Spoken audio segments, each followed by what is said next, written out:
hello, everybody. Let me push a button here. Broadcasting across Australia on Dare Media Group radio stations, this is the Sportcat Show, uncovering secret chapters, strange encounters, and the occasional technical mishap. Always a technical mishap. Hello, everybody, and welcome. We are live on Dare Talk Radio and Radio X Country, and overnight in not in Australia, in Nashville, WRFN, Radio Free Nashville, and WZQR, Pine Island, Florida. Welcome, everybody. We have a great show lined up for us tonight. We are going to be talking disc golf with one of the best players in the league, Scott Stokely. So let me bring out my beautiful and wonderful sidekick. Hello, JM. How are you? I'm doing well. Oh, hold on here. I have a personal request. Good night, Squirt. I hope that you sleep tight. So there we go. There we go. Stokely is life. So he's not backstage yet. So hopefully he'll be here in a minute. Hello, Chris. Welcome.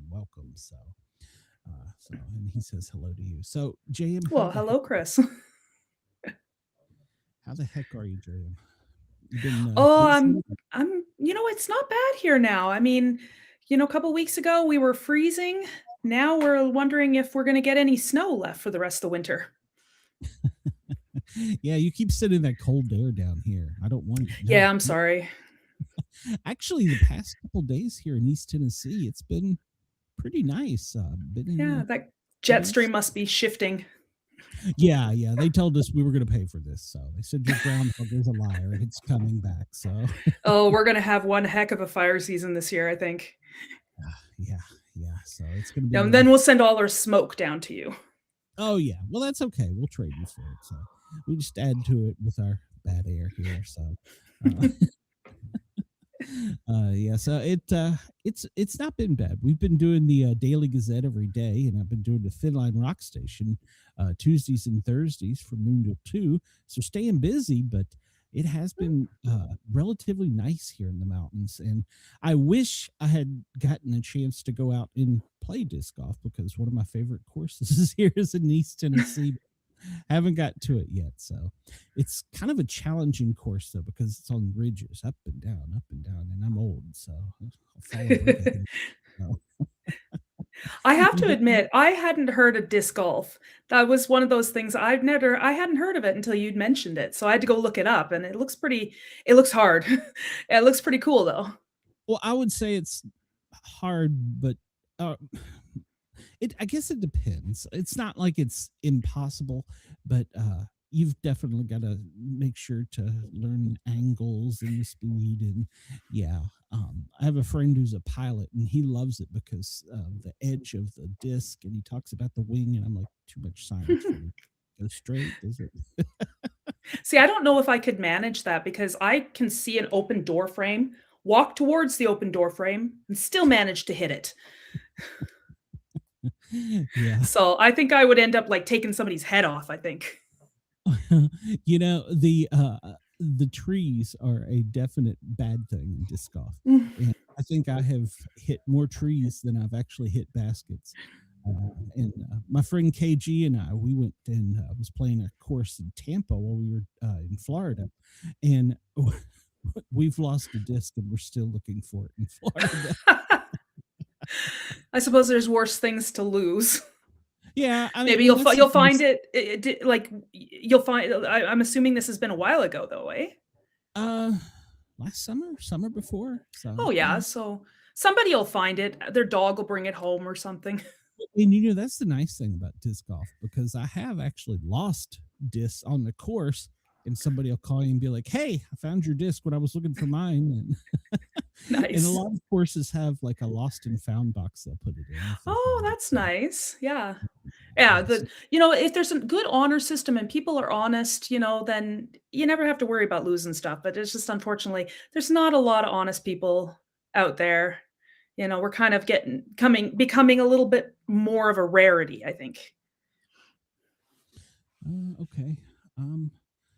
Well, let me reply, because I just got a message from Scott's agent, and he said he's backstage, but I don't see him. Oh, no. No, Did he click on the wrong link? I don't know. Let me send him the link again, because sometimes it does that. Let me do this. I know I've had the same issue. Well, sometimes it does that. I don't know why. But Is that technical difficulties thing you were talking about, right? Yeah, and I'm so surprised we didn't have it last night with the aliens. Oh, knock on wood. Don't jinx us. Yeah. Be like the whole rest of this month we'll have technical difficulties. We got lucky, and I bought his book, by the way. I did too. So yeah, I can't wait to read that one. I haven't had a chance to start. Mine's arriving on Friday, so I'm finishing the book I'm reading now, and then I'm going to start it. Well, I have to buy a Kindle, or Mrs. Sportcat will shoot me. So just get a Kobo or a Kindle and like an ebook thing, and then she doesn't get to see how many books you actually have, and they're cheaper too. Yeah. So yeah, and I think I actually had some what do they call them, Kindle points or something. So when I bought his, I think it was only like $10 to start with, so it wasn't that bad. So yeah. Chris was talking about good weather. I was like talking about a no-hitter in baseball. It ruins it. I have no comment. Yeah, Chris, where are you at? It's been cold, so yeah. Chris is up closer to you, so. But I sent the link again. Hopefully he can go out and come back in. Sometimes it does that. I don't know why. I can't. I wish I could say, but sometimes you just have to go out and come back in. And I'm convinced there's little gremlins. Yeah. Yeah.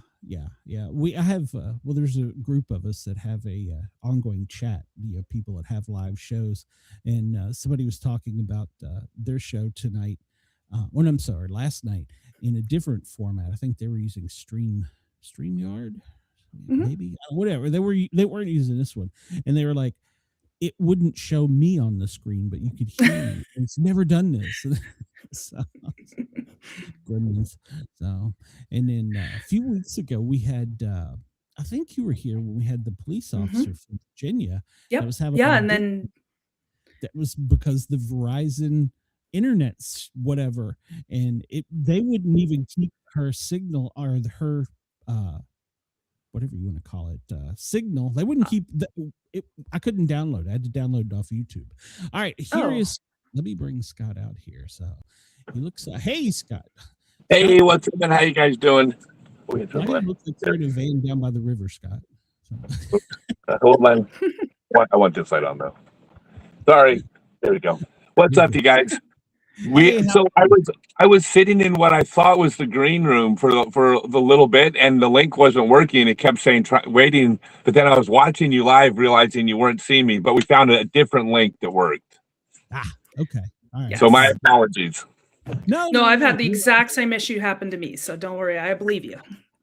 The strangest thing is, with the fact that the entire world operates on Zoom and like live meetings and live podcasts, and they like every fifth time it doesn't work right. It's so bizarre. Like they haven't just nailed this thing down. Yeah. Now, I don't know if you heard me talking, but another show host and I were talking about their show. Everything works perfectly, but last night she couldn't come on the screen. She could see everything. She could talk. Right. So sometimes it happens. So bizarre. It'd be too easy. That's my saying, my mantra. It'd be too easy otherwise. Correct. And let me get this out of the way. I usually do a better job than this, but Scott, this is Jen, JM. She's an author, lives up in Canada. Of course, you know who I am. Hello. Scott is a disc golf legend, and he's an author and a teacher and a world record holder and a Guinness World Record holder. So I'm trying to get your head really big, Scott. Well, then you forgot devilishly handsome. Well, I was going to let Jen do that part. Okay. There you go. So how the heck are you, sir? I am doing good, and I know it seems like an unusual setting for this. I've been on the road for about 6 years, and so everything I do is either at a hotel or at a site or between sites, but it's always a different place. So I just finished running an event this afternoon in Huntsville, but I have to be in Augusta, Georgia, 6 hours away this evening. So the only way to do this was to pull over and relax in a nice parking lot. I've gotten very good at finding parking lots and with like really good lighting that actually provide front lighting, like 3-point lighting. But so but that's the reason for the weird setting. Hey, if you're in Atlanta and a guy comes up and spits on your window and tries to clean it, just give me a holler. So I don't stop in Atlanta. Smart move. Yeah, I mean, I don't make a habit of stopping either, but for me, it's probably just not safe. Yeah. No. And by the way, Atlanta is a phenomenal city. So all my Atlanta people out there, don't get offended. I love Atlanta. I'm from Atlanta. I was a paramedic firefighter there for years, so I'm allowed to take the cheap shots. So yeah, the dirty underbelly. So I can make that joke. I have a friend from Atlanta. Nice. And well, every city has their underbelly, has their you don't go there after dark kind of area. Yeah. No, I'm at Mom's in Knoxville now, and I worked here as a paramedic. I can tell you all about it here too. So. They all have them. So you were playing today? No, not playing. I mean, I'm in a different city every day running events. Okay. So I've probably run, I don't know, 45 events in the last 50 days. They were California. It was Colorado, Utah, Oklahoma, and then I ran some in Texas, New Mexico, Arizona, California. Then I shot back to Mississippi, Arkansas, Mississippi, Alabama. That's just my normal life. Different city every day. Wow, I'm jealous. I was gonna say I travel. I stay in my province. That's about it. Yeah, no, me and my girlfriend are full-time nomads. We live on the road. We will never have a home. We're never going to ever. We're never going to have a place we live, and we stay in hotels every single night and prefer it that way. So I think that's what my son wants to do. He says, "Mom, me and my best friend, we're going to get a van and we're going to live in our van all the time, and we're going to come to your house and we're going to plug it in." And I'm just, yeah. But you know what? I've seen people do that. It must be fun. It's freeing. So it's not that it's better or worse. It's just a matter about figuring out what makes you happy. Like, what things do you want? And if you want stability and you want to wake up in your bed every night, it would be a nightmare to live like I do. And most people wouldn't want to live like I do, but I wouldn't want to live like them either, right? So it's about finding it's just really about what makes you happy. So we've been to 43 countries in the last 5 years. Ooh. And that all that means to me is I have more than 100 countries I still have to go visit. There's so much of the world I haven't seen that it's just about getting to the next place and seeing everything. But then again, I don't have a home. I don't have a place to, which is fine. But do you go for work or do you go for fun to travel? So it's a little bit of both. When I travel, most of the travel around the world is I'm not going for work, but I've built my businesses that I can run mostly by my phone.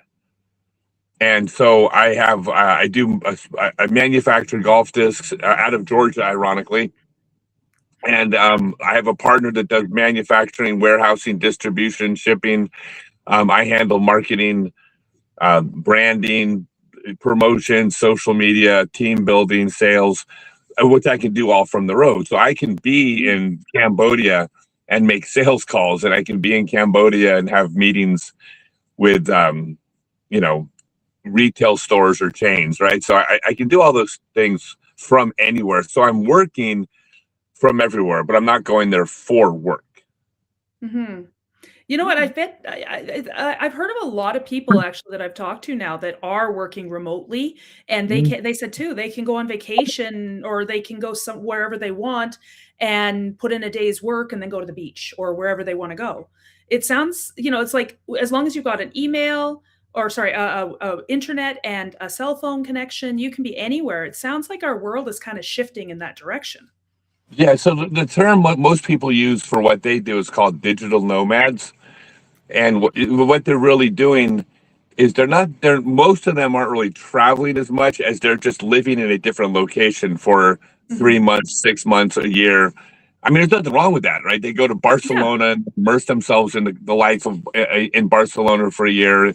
The language, the culture, they make friends, and like they just live there. So then they have their weekends free, and then they have their evenings free, just like you do in your daily life. You have evenings free to spend time with friends or go to the movies, and that's really what they're doing. Mhm. Uh, it's not. It's the term digital nomad though. They're not really nomads, right? They're just living in a different place that happens to be in a different country for shorter periods of time. Mm. Where like what we do is we are actually nomadic. I mean, we don't have a home base. We don't have a storage unit. We don't own a single thing that can't fit into 2 suitcases in this world. If you don't got work stuff, like I got a whole van full of like merchandise because I show up and I distribute products at stores and do shows and run events. But if you take away the work stuff, me and my girl, 2 suitcases is every single thing we own. We don't even own a box of stuff at our parents' house somewhere. And we just when we go, we just pack up and go. When we leave the country, like we don't buy plane tickets till the day we're at the airport. Like we're just Mhm. where are we going to go next? But every day I got to be on the phone working. So no matter where I am, I'm still employed. Well, I employ myself, but I'm still working every single day like everyone else. It's just I just don't know what country I'll be in next week. Mhm. That's incredible. That's kind of very It's a liberating. it's a bizarre world. It's odd. It's not for everybody, but it is exactly what I built my business so I could live like this. I mean, my business Mhm. started with the idea of what would make me happy. Well, what would make me happy is seeing the world. Okay, well, that's my goal, see the world. And then from there, how can I make that happen? It wasn't that I had a job and then said, well, what can I do with my free time? It was the other way around. I built my life around the travel. I like it. I like Yeah. it. I don't think Mm. I could manage that with just my kids. Just my life doesn't accommodate that, but my kids would drive me nuts. I mean, their Pokemon cards alone would be like 3 giant tubs. Their Legos, don't even get me started on those. I think I'd need like several semi trucks to carry their stuff. Now, no, I mean, there are people that travel with kids, probably not the way we do, but there are people that do digital nomading with kids and they can pull it off. But I think in most cases, it's probably something you do before kids and after the kids leave, because I mean, kids also need stability and they need to make friends. True. I think that's a lot of people would agree that's the way. And again, but that's not for everybody. You know, my, Exactly. my, my girlfriend actually homeschooled her kid. She was a nomad before we met. So she actually homeschooled her kid on the road for 7 years, traveling all over. And he ended up getting into an advanced pre-med program at 16 years old. Oh, So nice. like, yeah, so he turned out he turned out just fine. But there's pros and cons, right? Yeah. Yeah. Yeah. Let me jump into comments here real quick. Cool Banana Boy says Scott's a legend and a really great guy to meet in person. I met him once in San Antonio and was so happy. You got fans, so There you go. Yeah, and I know I do, while I simultaneously hate the word. Like I've never used the word fan once in my social media. Well, I just feel like for me that if I call if I use the word fans for the people that I meet, then I feel like I'm elevating myself above them, which I don't like. Although that is exactly the word I use when I'm talking to other players about their fans, because that's what they are. They're fans. And I'm a fan of other athletes and I'm a fan of other famous people. But I just don't like it. Just doesn't feel right when I put it on. I get it. One of the places we're really popular is Australia, and we're live in Australia right now. So if you have any fans there, and they send me the numbers, and I'm like, why are that many people even listening to me? It's hard to put in my head why. And the station manager's like, because we like you. So. We loved Australia. Go ahead. I was gonna say that's a good thing. Take it as a compliment. Yeah. No, we spent 6 weeks in Australia, and then we went to Tasmania for a few weeks, which was Australia, but we were on the mainland on the East Coast and then Tassie, and we had a great time there. And we like everywhere. Like everywhere is like every place is awesome, and every place has things about it that are kind of awful, and everywhere you go, there's things that are absurd. There's no place that just isn't everything if you look for it. I mean, there's only a few. I mean, there are some places where there's nothing really bad. We've never found anything bad in Japan or Malaysia. Like there's some places where we're like, yeah, most everything's good, but most places it runs the full gamut of experiences. Now, do you rent a car and drive when you're out of the country? So it depends. Every country is different. In Australia and New Zealand, we rented a vehicle because it's so big and there's so much ground to cover. So we have to do that. When you go to Japan, it's the public transportation is way better than any vehicle you could ever drive. I mean, the trains, the Shinkansen, the bullet trains, and then the buses and the subways. Most of Southeast Asia, for example, they have something called Grab, which is just like Uber, but it's all over Southeast Asia. It's basically Uber. It's just as efficient. The cars are just as clean. The difference is that you can get across town for like 75 cents. Oh, wow. Nice.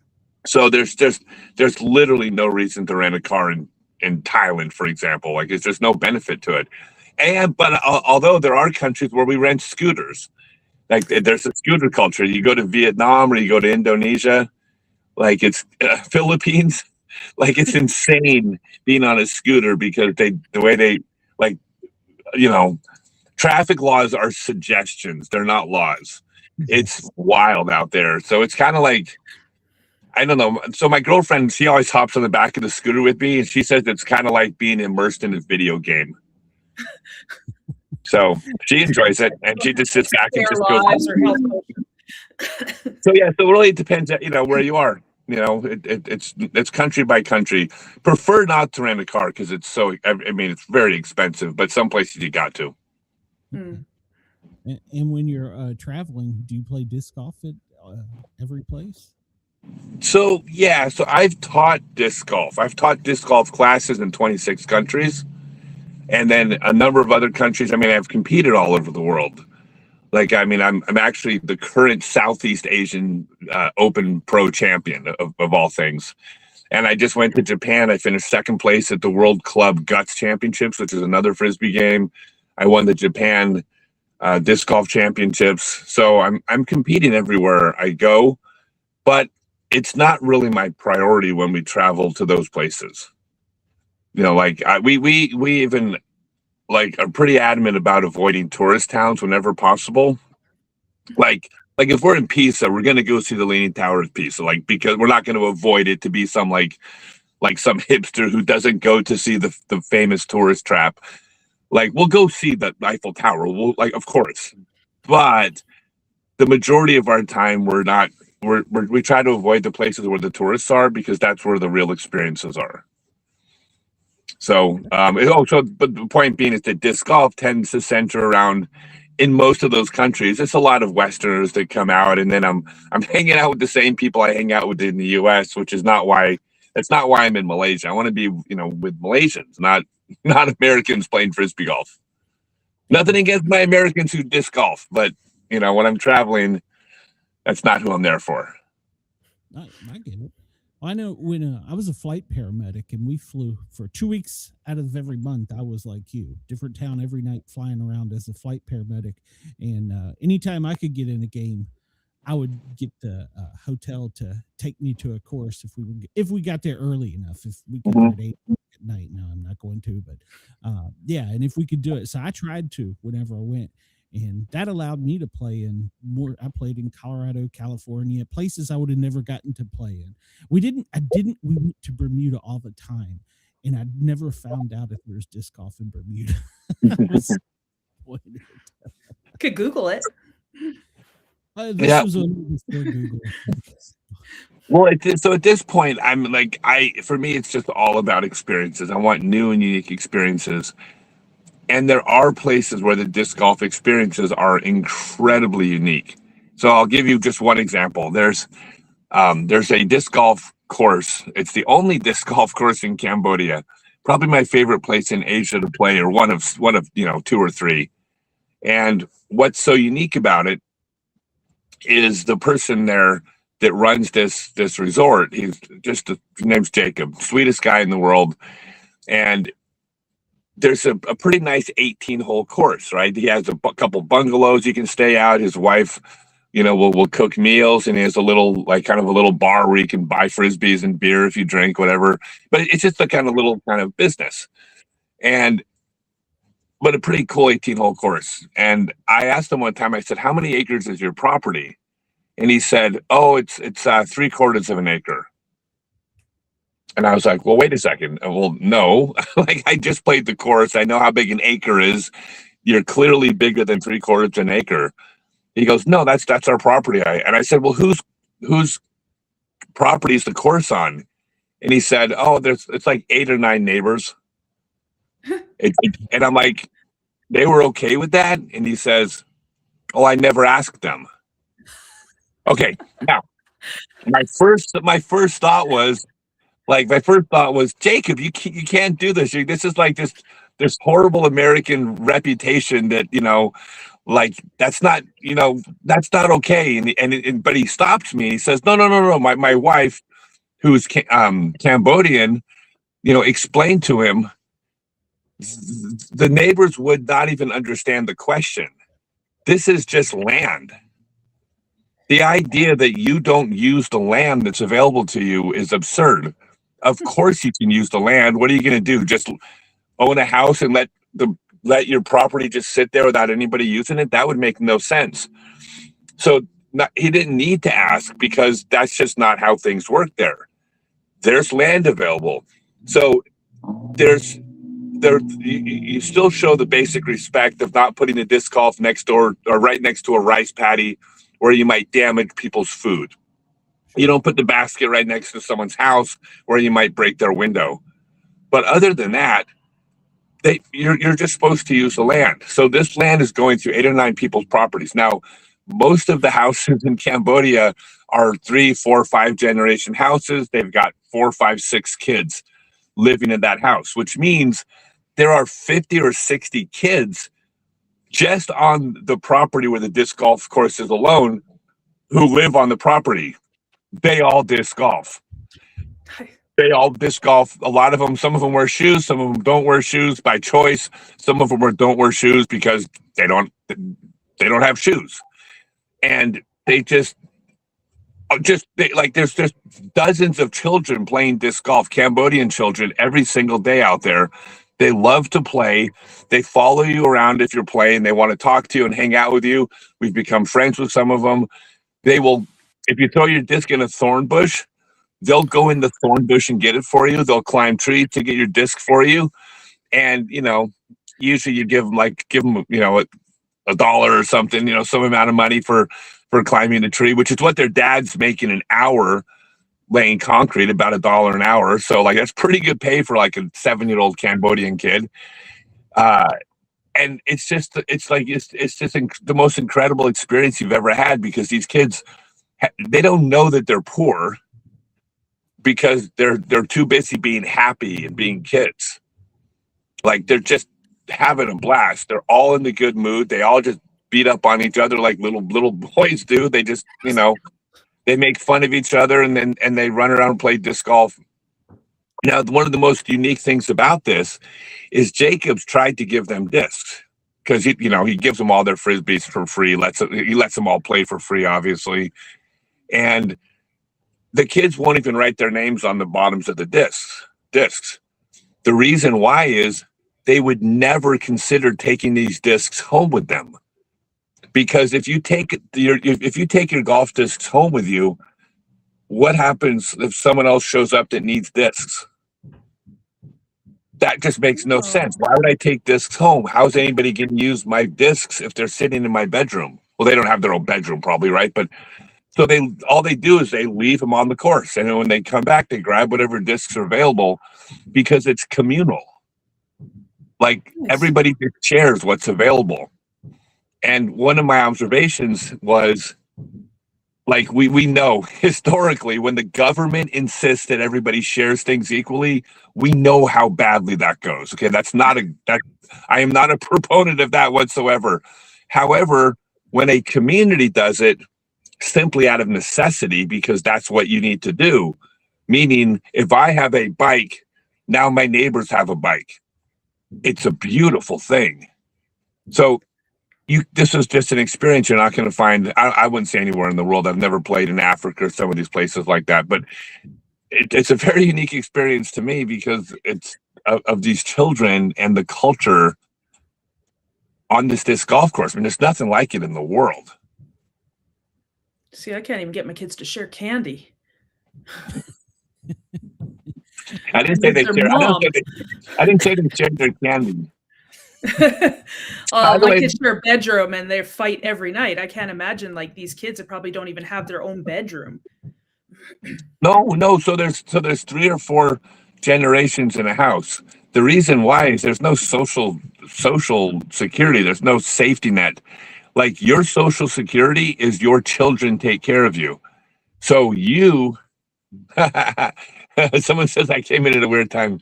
What are we talking about? No. So what's you have to, because it's multi-generational. When you get older, you need the younger people to take care of you. So therefore, when you're younger, you take care of the older people because you need your culture, your family to take care of you someday. That's your safety net. It's required. So the idea of that's just the way things are. I married into a Chinese family. So they kind of have a lot of the same mindset. We have 4 generations living in our household, and so I knew that the family was important, so I expected it and such. But I feel that it's nice, to have those family members that can teach the younger people too. And I think it's good for younger people to learn that older people need help, and you should be able to help them. Yeah, well, I think it's one of those. It all depends on the family. I think if the right family lives with you, that's probably pretty awesome. If you come from a crappy family, it would be a nightmare. So I think it's on a case by case basis. But out of necessity over there, there's not an option. It's just how things are. There's always that one mother-in-law. So, well, it's there's a language barrier. So, but I still, it's not too bad. I guess I was lucky. Well, so the other thing is that this is when you travel, especially around the world to different places, you get to see what actual poverty is, not American poverty, like where you have a cell phone and more calories than you need poverty, but like real poverty. Mm-hmm. Unfortunately, just this last year, the best Cambodian disc golf player, native Cambodian disc golfer, died. He's a kid who died of dengue fever, which is curable. The reason why he died was because the family, when he got sick, could not take him to a doctor. Now, had they gone to Jacob and said, we need a doctor, our kid's very, very sick, Jacob would have absolutely stepped in and helped them. But they never asked. For them, the doctor wasn't an option. Sick child, keep him warm, try to give him water, and pray. Yeah. And it's like, that doesn't happen here. Like, you don't have to die of dengue fever. And unfortunately, that's reality there. So it gives you a different perspective on life being around that, for sure. Absolutely. Yeah. You were pretty young when you got into disc golf, weren't you? Were you about these kids' age? Sort of. I started playing. So I played my first round of frisbee golf back then on the world's first permanent frisbee golf course when it was the only permanent course in the entire world. I was 7 years old. It's 1976. But I didn't really get into the sport then. My mom lived near the disc golf course, but our home was probably 7 miles away, which when you're 7 years old, that's might as well be Europe. Long walk. Yeah, so I wasn't playing there, except that my mom, because it was by her work, I'd probably go there every month or two or something. I don't really remember, but I would occasionally play. I didn't really start playing every day until I was 11 years old because my mom moved us about 200 yards away from the first course, and I happened to live there, and that's when I really started playing every day. So I guess I was their age, but those kids start playing it in Cambodia. The Cambodian kids start playing when they're 4 or 3. Like they want to go out with the bigger kids and do what they do. Of course, like every little kid wants to be with the bigger kids and emulate them. That's lovely that they have that opportunity and that community space and the materials that they can do that. Mm-hmm. Yeah.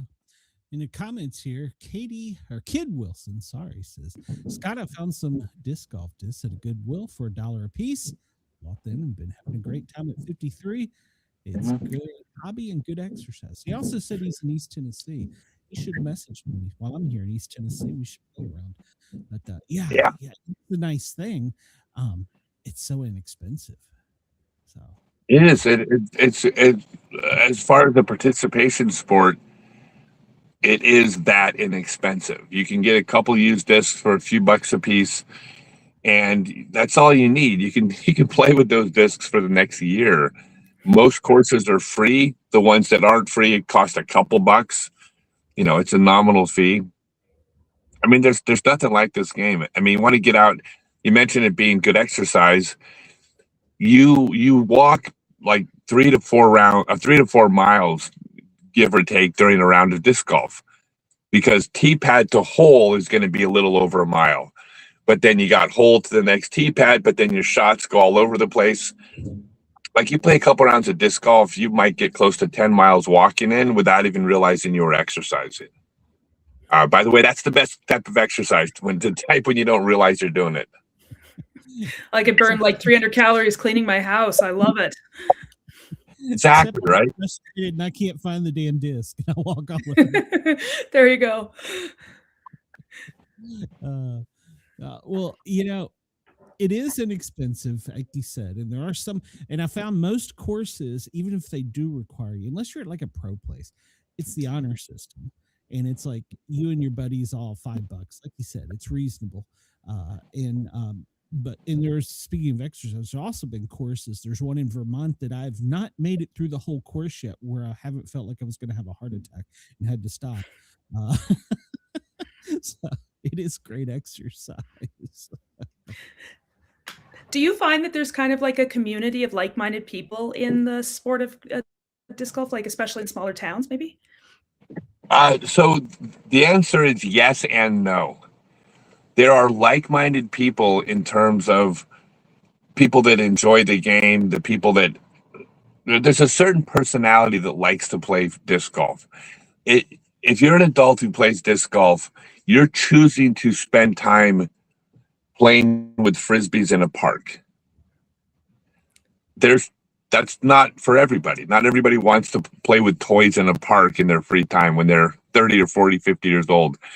A lot of people, that's why they enjoy it. Makes them feel young. So that does draw a certain type of individual. But the demographic of people that play is about as broad as the community that you're in. There is very, very, very little correlation between socioeconomic status and then people who play. We were just talking about this. We were in California disc golfing with one of the co-founders of Netscape. Like that's on one end of the spectrum. One of our other friends runs one of the biggest software companies managing banks in 100 different countries, and he's the head of this major global company. And you have infinite number of blue collar, just, regular folks that are, just people. And as far as their careers, and nobody gives a crap what you do for a living. Like, there is no socioeconomics when you actually get out to play. Everybody's just playing together. And I mean, when I say nobody cares, I'm saying nobody cares what you do for a living. Are you fun to play disc golf with? Oh, you are? Cool. I want to play with you. It's like that camaraderie, you're doing something that you both like. Yeah. Well, so this is, I know this, and I can speak for men. The way the male hierarchy works is we have a hierarchy of competence, right? It's based on our status is based on how well, how smart, how strong, how good you are at something. This is how men rank one another. All men do this in all things. If you're in the military, you have ranks. If you're in corporate America, you have a management structure. If you're a jiu-jitsu class, you know who the black belts are. And but the thing about us guys is we don't have one hierarchy that just is a blanket thing that applies to this whole group of people. Your hierarchy changes in the environment that you're in. So I could be with one of the co-founders of Netscape, who in the corporate world is leagues ahead of me in this male hierarchy. And we go out to the disc golf course, and I got a different place than him. So when you go out to the disc golf course, you're a nice person, but basically the hierarchy is based on, well, how good are you? Like, and if you're good, it doesn't matter who you are. The CEO of the big corporation in town will absolutely be fawning all over you if you're better at disc golf than them, because in that hierarchy, like, you have your status. It's no different than, like, you go out to bowling league, the best bowler at bowling league is king of the bowling alley. It doesn't matter, like, if he works at Taco Bell, if he's the best bowler on Tuesday nights, he's the guy. So, there is that, but that doesn't mean we don't get along. It means we just kind of find our place and fall into rank. See, I kind of experience a little of that. It's different for me because being a woman, I play airsoft. And when I start out and we're picking teams and stuff, there's not a lot of women that are in airsoft that play airsoft. Until we start actually playing, people look at me and they judge me. Oh, she's a woman playing airsoft. And then we start playing and they're like, I want her on my team. So it's kind of like that, eh? Like, you're judged based on your performance, or there's just no judgment. You just see how you do. Okay. So what you're describing is, she said not a lot of women play. So you are in the hierarchy of competence, which means men don't care if you're male, female, tall, short, black, or white. We don't care. It's about how good you are at the thing we're doing is how we create our hierarchy. We don't care about those insignificant details. We care about how good you are at the thing. But we all get along because we don't care. Like, we know who we are. We know who the other players are. We know who's better at something or worse, but that doesn't change our level of friendship. The point I was making with that isn't that there's this hierarchy of who's better or worse than disc golf. The point of that was that it doesn't matter what status you are over here in life. It's when you get onto the disc golf course, it's a level playing field. Who shot the best this day is the winner. It doesn't matter the price of the shoes you're wearing. Yeah. That's all I meant. We overnighted in Wyoming one night, and I had time, and I went out. Beautiful course, and I'm struggling because it's a very advanced course, and I'm very much below novice. And this guy comes up behind me. He says, "You mind if I play through?" I'm like, "Dude, go ahead. It'll probably take me an hour to get to the next basket, so you're cool." And so he goes, "Well, go ahead and play." And so he stayed with me for the rest of the game. And of course, we struck up a conversation. Turns out he was out there practicing. He was a pro. And he was giving me tips and teaching me things. And exactly. Great banner. He recommended a good place in Cheyenne, I think we were, to go get a beer. And yeah, and at the end, I was like, man, that's really cool. Thanks a lot. I said, I appreciate it. And he said, I forget how he worded it. He wasn't like bragging or anything. He goes, well, I play a lot of disc golf. And I said, oh, and he's like, yeah, I'm blah, blah, blah. I forget his name now, but I looked him up later, and he's like in the top 40 or 50 in the PDGA, and I was just blown away. I Yeah. was like, stop. But that doesn't surprise me a bit. That's the way it is. What does it take to get to that level? Like, what kind of training do you have to do? Honestly, it's identical to every other sport. You know, it starts with, you know, if you want to get to the highest level, it starts with, you know, there's some level of natural gifts that you probably have. I mean, there are people that no matter how much they train, they're never going to be the best at a sport. There's people that no matter how much they practice will never be top chess players or top writers or top painters. So there is some natural ability that we're talking to get to the highest level. I'm not talking about just to get good. You want to get good at something, you put the time in, you're going to get good at it for sure. But at the highest level, it starts there. And then it's no different. It's putting in the time. It's studying the mechanics. It's studying technique. It's studying your own game. It's taking care of your body. And then it's training and practicing and training and putting in years and years. You know, the old expression of 10,000 hours, which is a pretty, you know, kind of rough estimate. It's a pretty arbitrary number. But, you know, it's something like that. You know, there's a certain number of time you have to put in doing things right. Like if you have poor technique, like if you're a ball golfer and you don't swing the club properly, go put in your 10,000 hours swinging the club wrong. There's going to be a ceiling on how good you get. It is no different than any other sport. You know, it might be a newer sport, but it is the same thing. You got to pay your dues and then, you know, hope that you did it right. When you get to that level, how much of it is technique and how much of it is like mindset? So I'm a believer that most of it is technique. And I know that this is one of those things that people debate. How much does the mental game play a part? How much does the physical game, you know, technique and strength and training? Like there's always, those are just, you know, what are you going to call them? You know, coffee table discussions. I personally am a believer that in sports, it is far more about mechanics and training than mental. And the reason I say this, because by the way, this, you know, this people are watching are probably already clicking away thinking that I'm an idiot by saying the mental game's less important, because all the commentators will tell you it's so important. But when I look at professional sports, I fail to see a pattern of psychology that leads to success.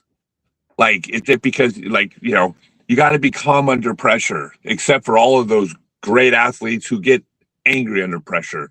You got to be confident. Well, okay, except for all those UFC fighters that are throwing up before fights because they're scared. Like you got to be, you know, you can't, you got to stay in the moment, except for the people that are still bitching about the bad call last week. Like where's the pattern from mental game? Like I don't really see it. However, I do see patterns in technique, such as everybody has good mechanics to be good at a sport. Like there's no quarterbacks in the NFL with bad quarterbacks or, you know, football throwing mechanics, but their mental game is so strong. No, they all have good technique. So I see technique being universal. I see training hard being universal. And then I look at mental game going, I have a hard time even seeing a pattern of what's important and what isn't. So it doesn't mean mental game's not important, but it just seems like the correlation is technique and training above everything else. Do you think that if somebody has that gift, has that talent or that technique down, can they still they can still be stopped or still fail because of overconfidence? So that kind of mindset can disrupt their abilities. Maybe overconfidence can cause bad decisions, maybe.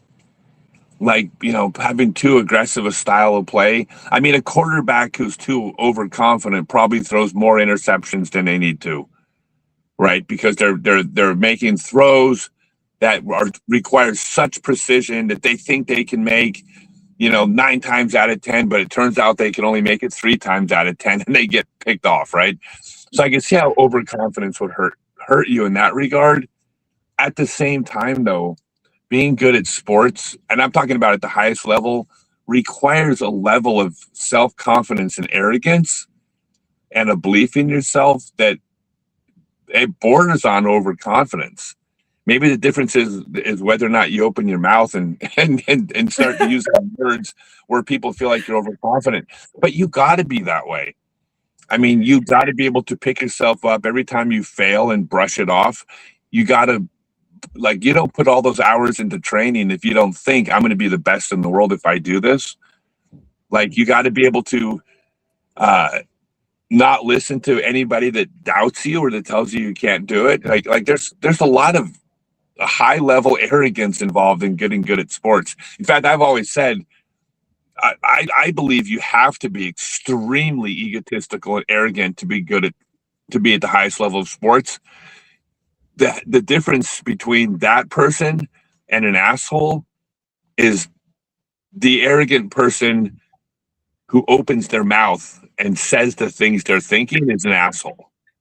My grandpa had a saying that, he used to tell me, Jen, it's better to keep your mouth shut and let people think you're stupid than to open your mouth and remove all doubt. Sorry, Yes. I don't know why that just reminds me of that when you said that. No, I think that was something like, honestly, it was like Mark Twain or something, I think, said that or Yeah. something like that. No, it's a great expression, but it's the same thing. Like, if you're cocky and arrogant and you open your mouth, people aren't going to really like you because you sound like an ass. But I think you have to be thinking this way. Mm-hmm. I think that correlates to success. I know when I used to do, because I did martial arts for many, many years. And I remember going into tournament training, like tournaments and stuff.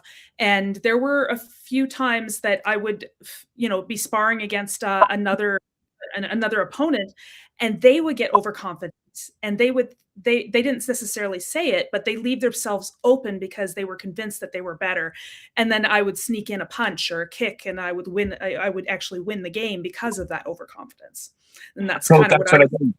That's the bad decision making. Yes. Like, Yeah. you still got to make good decisions, Yes. but I mean, and okay, but you want to talk about, how about this?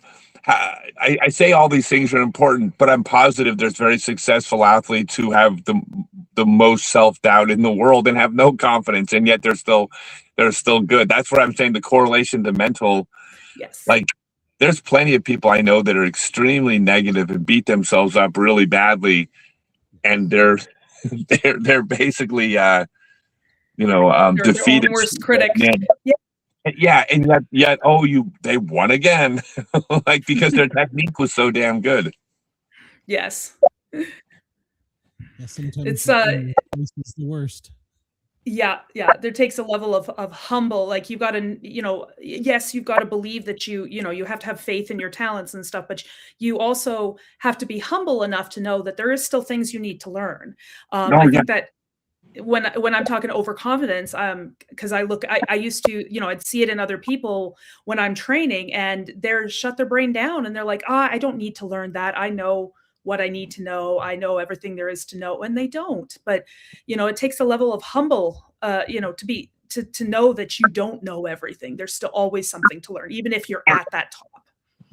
Well, yeah, you should never be satisfied. I mean, I personally think that's life in general. Yes. Like they say life is a pendulum, which I think it is. You're either moving forward or backwards. Mm-hmm. I don't think many people stay stagnant. And even if you stay what appears to be stagnant at life, well, as the years go by, if you're not building your retirement, you're not building your future, well, then that is going backwards relative to where you were. Like, it's one or the other. So, yeah, I think that what are we perfect? Unless you're perfect, you always improve. Well, yeah, and nobody's perfect, right? I haven't met this person, nobody, but if I do, I'll have to ask them how they became perfect. Exactly. Sorry, you. That was a very, very bad pun. I'm sorry. That was really that was pretty. I'll give you a 3 out of 10. 3 out of 10. Okay, good. I'll aim for higher. Well, Scott, when you were playing and you were focusing on your career as a player, at what point did you decide you wanted to give back to the community? So I've been doing this for most of my career. I started when I went on tour in '93, and by '95 or '96, I was doing throwing clinics all over the country. So in the '90s, I did 270 throwing clinics in um, 48 states. So I did clinics everywhere. I always liked giving back. I always liked teaching. I always liked passing along what I know. Like I like being in that role. You know, it's metaphorical, but when everybody's facing one direction, I like to be the person facing them, whatever that looks like. So that would be if it's, competing in a tournament or doing pro wrestling or doing stand-up comedy or teaching a class, a disc golf class, or speaking at a public setting, like all of them are kind of the same idea, which is I want to be the guy facing everyone else. So I Is like that being in position. is that what kind of inspired you to write your book so that you could like teach people from where you came to how to get to where you are? So no, so the book's more for fun. I mean, as far as there's not a lot of, well, I mean, it's a little bit, but it's mostly, so it's my first 25 years in the sport, which is also the first 25-year history of the sport told through my eyes. Um, what the book was, I'd always wanted to do this. Well, first off, I always wanted to live a life that I felt people would want to read about someday. And by the way, that doesn't mean I've done everything right or that it's all gone well, but I've just done everything extremely full speed ahead, and I've succeeded and I've failed just as gloriously as I've succeeded. So, but both of those are interesting, I think, for the book. But this is more of an example about always trying to move your life forward, to be honest. So I was, after working for myself for decades, I ended up taking really my first job working for somebody else in like 20 years. I was selling software up in Fort Collins, Colorado. I did that for a few years and did really, really well. When I lost that job, I ended up getting a job in Denver, which is an hour commute each way. And I was like, that's 10 hours a week I'm going to be in the car. There's no way I'm going to waste 10 hours a week listening to music, listening to books on tape, listening to podcasts. And by the way, I don't think it's completely wasting. If you're, listening to music is kind of a waste of time. But if you're trying to educate yourself, I'm not saying, there's anything wrong with that. But I was like, what can I accomplish? And I said, well, I could write my autobiography and I could do it with a voice recorder. And I wrote up my outline from my autobiography, and I just every single day to and from work, I was just recording. And then we ended up, I had help with a friend who helped me write it, who helped transcribe it. But so honestly, the book came about by me not wanting to spend 10 hours a week in my life, not moving forward. Like I had to do something. I wasn't going to just I can't even imagine at the end of, that's 40 hours a week. At the end of the year, I got 2,000 hours that I could have used to accomplish something, and I didn't do anything with it. That would have I would have not been happy with myself. I think people waste more than that on TikTok or YouTube scrolling. Yeah, and which, by the way, I'm guilty. I'm not perfect. I will go down my rabbit holes too, but yeah, I try to consciously keep it reasonable. Let me push a button here to keep us legal in Australia. So hold on 1 second.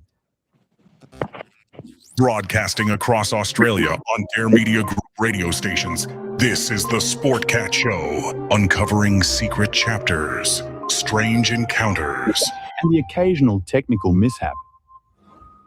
And welcome back to hour 2 of the Sportcat Show. And by the way, they did that promo for me. I couldn't do that for myself. I wouldn't know what That's not your voice? No. I was asked to write an article about myself for a podcast magazine. I'm like, you want me to talk about myself? Yeah. And, I never thought about that, but you were correct. When you're going back and forth, you can use that time for something else. I use mine when I travel back and forth between Atlanta and Knoxville a lot. And I use mine, like you said, listening to shows, learning stuff. And it also helps me here interview techniques, little tricks, and things.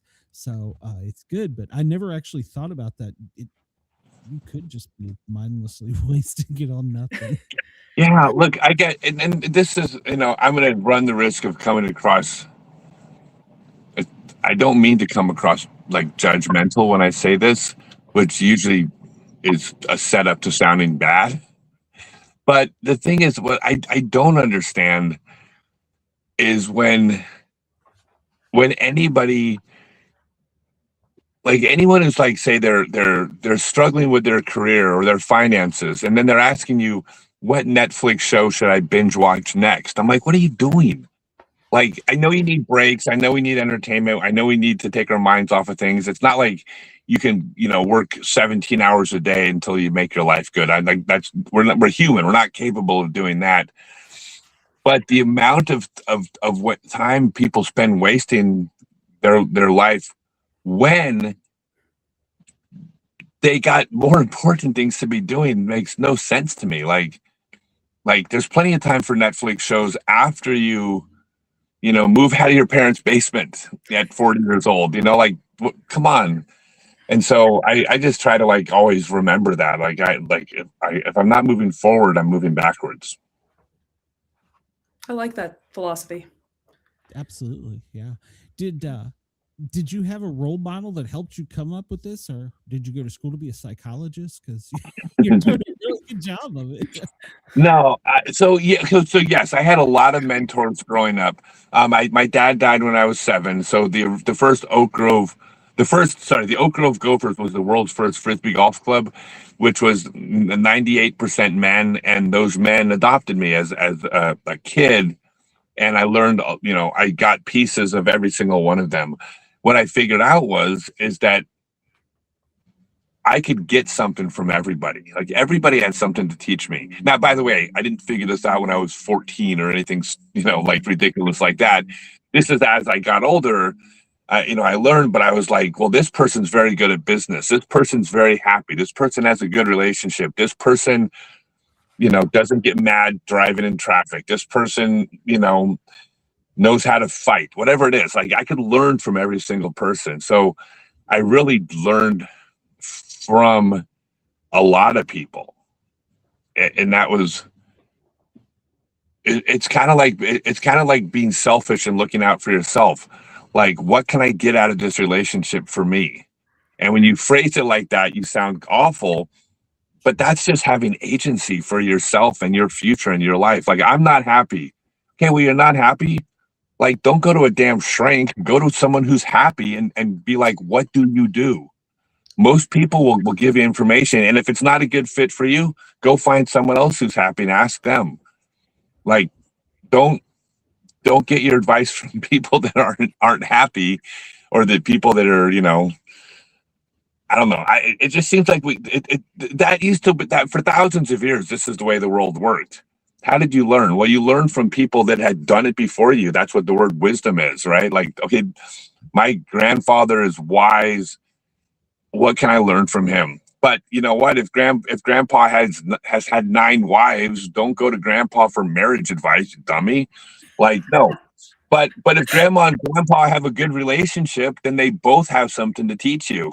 Then you should probably go talk to them about it. This is actually, speaking of like TikTok and stuff, this is one of the weirdest things ever, is that there's so many people who are terrible at something giving advice on the internet. And then the amount of people that are subscribing to this advice from people who are terrible at the thing, like it's absurd. All you have to do is look at any number of those. Right now, if I ever make a video on how to work on a car, do not listen to my video because I don't know anything about cars. Same. If you listen to me, knowing full well that I don't know anything about cars, you're an idiot whose car needs to break down, because like, why would you listen to me? But that's not the culture. Within our culture where everybody has a voice, social media, YouTube channels, influence, like all of a sudden everybody can just be an expert at whatever they choose. but it's the free market. The free market is not voting and saying, well, I'm not tuning into you because you have nothing to offer. Instead, the market's like, ooh, that sounds good. I'm going to listen to that person tell me about dating advice. You know, I've been single for the last 16 years, and I can't get a relationship to last more than 3 weeks. But here's what I've learned about dating. It's like, what are you doing? Don't listen to that person. Unless you want to be single, then listen to them. Yeah, but if you have a grandma and grandpa that have 50 years and happy, not only because there's a lot of people that have been married 50 years that are miserable. Don't listen to them. But the happy people, they're out there. Yep. Kid Wilson wants to know real quick. Can you ask Scott how he survives let me try talking. Can you ask Scott how he survives financially, considering disc golf is not a lucrative sport? Sure, absolutely. So disc golf is about a $500 million industry. So somewhere in the vicinity of $500 million a year changes hands. Most of it involved in purchasing golf discs, purchasing from retailers, and the retailers purchasing from manufacturers. That's probably 3/4 of the industry, but that's not the whole industry. But it is a massive, massive $500 million industry. There is plenty of money out there in running events, teaching classes, making appearances, doing social media content, representing brands, being sponsored. So there are so many different ways out there a player can make money. So for example, I ran an event tonight. This was my event in Huntsville. I had 24 people come out to the event. So I charged $49 a person. So whatever that is, it's $1,250 to come out to do the teaching event. And I sold another $300 or $400 worth of stuff. So it was like a $1,600 day. Now, that's not profit, right? I got my hotel, I got the lease on my vehicle, I've got my insurance, I had to purchase the disc that went out there, right? So this is not FU money or anything like that. And I also have to pay for the days I don't work, because the reality is I can't do this. I said I've done like 40 out of the last 45 days or something like that. But I will have some breaks coming up because it's not sustainable. Well, I have to be able to survive those days as well. That costs money. So it's not that I'm just completely balling with that money, but I'm not, I'm comfortable. I make a good living. And, I got 30 years into teaching. So, I better make a decent living at teaching. Seems how I've dedicated my whole life to it. So. And of course, I also manufacture golf discs. If you go to stokelydiscs.com, we have 7 original models out that we manufacture. I also purchased a company called Ching Discs, which we have 2 models of Ching discs out. They have 8 original molds we bought. 2 of them have been released, and the other 6 will be released over the next 3 years. We're just paging them about once every 6 months. So, it's working. I'll take it one more step further too. Most Olympic athletes, the vast majority, most of those Olympic athletes never make $1 in prize money or salary playing the sport that they played. Yet every single person who's ever been good enough at a sport to make it to the Olympics can make a living in their sport. They can teach, they can run camps, they can endorse products, they can build a brand around themselves. They can become an expert, they can be a consultant, they can work for a company manufacturing goods within their sport. So by the time you get to that level, I didn't make $1, I didn't make $1 as a professional bobsledder. But if you made it to the Olympics, you can work in the bobsledding industry and you can do fine, for sure. Like you have credibility. You have major credibility. Absolutely. You earned it too. So yeah, you had to. Speaking of the Olympics, is disc golf, do you think it'll ever be a sport in the Olympics? So that's people have been talking about that for years. The thing about disc golf is it's no longer a fringe sport. Okay, so if you just talk about, okay, like when you compare disc golf to ball golf, and apples and oranges, right? They're two radically different games. They're based on the same fundamental principle of how many times it take to do a thing. Whoever can do it in the fewest amount of times wins. And the rules are the same, but culturally there's a lot of things obviously different. One of them has ESPN and CBS contracts, and every year Buick sponsors this event and Nike sponsors that. So big dollars on the PGA Tour, right? Still. But that's not the only metric that you can use to compare these sports. You can talk about number of courses, number of players, the cost to get into it, how many retail stores carry your goods, how many channels on the internet. So there's a lot of other ways to measure or compare these two sports. Well, one of them would be, for example, how many rounds of golf played versus how many rounds of disc golf played. Right now in the US, this year, there's going to be about 7 or 8 times as many rounds of disc golf played as ball golf. Interesting. So in terms of just participation, we're knocking it out of the park. Now, if you are not part of the sport and you're not part of the community, and when you think of those two sports, you look at it and you say, well, the Buick Open, or I don't follow ball golf, but the Buick Open's on CBS. I don't see disc golf anymore. It sure seems like ball golf is bigger. And it is. The PGA Tour is bigger in terms of money and recognition. But in terms of the amount of rounds played, which is a valid metric, disc golf is bigger. And we are growing rapidly, and ball golf's struggling. And before I piss off anybody listening, ball golf is one of the all-time greatest sports in the history of man. Everybody in disc golf loves and respects where we came from, which was from ball golf. So this is not about us versus them or anything like that. I mean, the sport of golf is the greatest sport in the world. So this is not a knock on ball golf. It's just you're asking about when we're going to be in the Olympics. Well, how big do we have to be? Well, we're getting pretty damn big. You go to there's other countries out there. Like if you go to Estonia, so the multiple time world champion Kristen Tatar is the female multiple time world champion, and she's from Estonia. Well, when we were over in Helsinki, Finland, and we took a ferry over to Tallinn, Estonia, to play a tournament in Estonia, we get off the ferry. That's one of the places we had a rental car. We get off the ferry in our rental car. No, we had an RV then, right? Okay, we had an RV.